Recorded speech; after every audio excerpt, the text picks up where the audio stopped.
Hi, fourth graders. This is Mrs. Huber, the assistant principal here at Woodland. I'm going to read a little story for you. This is the story called The Birthday of Madeline Blore by Carla Kuskin. Remember the birthday of Madeline Blore?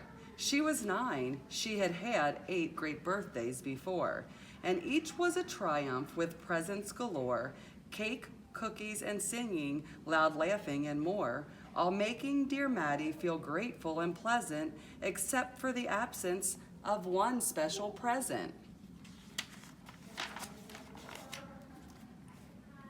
What was it? What was it? Well, what could it be? If you ask, there was silence from Madeline B. She only would say that her birthdays were fine. 1 through 7 were heaven, 8 was divine. And now she was thrilled, simply thrilled to be 9. But then in a whisper that no one could hear, she would add, "Oh, if only that present were here," as she brushed from her cheek a small, sparkling tear. On the day of this birthday of Madeline Blore, a package arrived a little past 4. First a ring of the bell, then a rap at the door, and the next thing we knew, it was there on the floor. There was something about it, the paper, the size, that filled us with wonder and dazzled our eyes. It was bigger than bigger by half. Did it hold a small house or a little giraffe? And the wrapping was special. It looked to my eyes as if it were wrapped in a piece of the sky.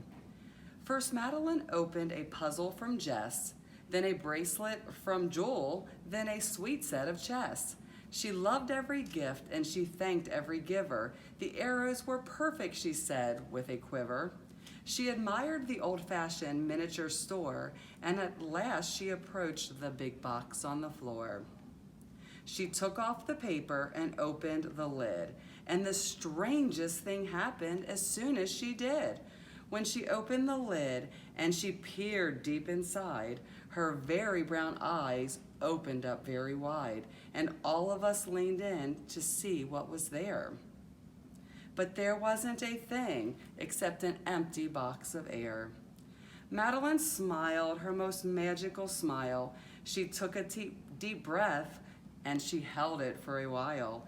And then with the teeniest, tiniest shout, she reached in and pulled the emptiness out. And she hugged it, this nothing that no one could see except for the 9-year-old Madeline B. Just look at the shape, she cried. Look at the drape. It is finally mine, an invisible cape. Isn't it marvelous? Isn't it clever? It's just what I've wanted forever and ever. Then, in less than a second, or possibly 2, she wrapped the cape around her and vanished from view. The end.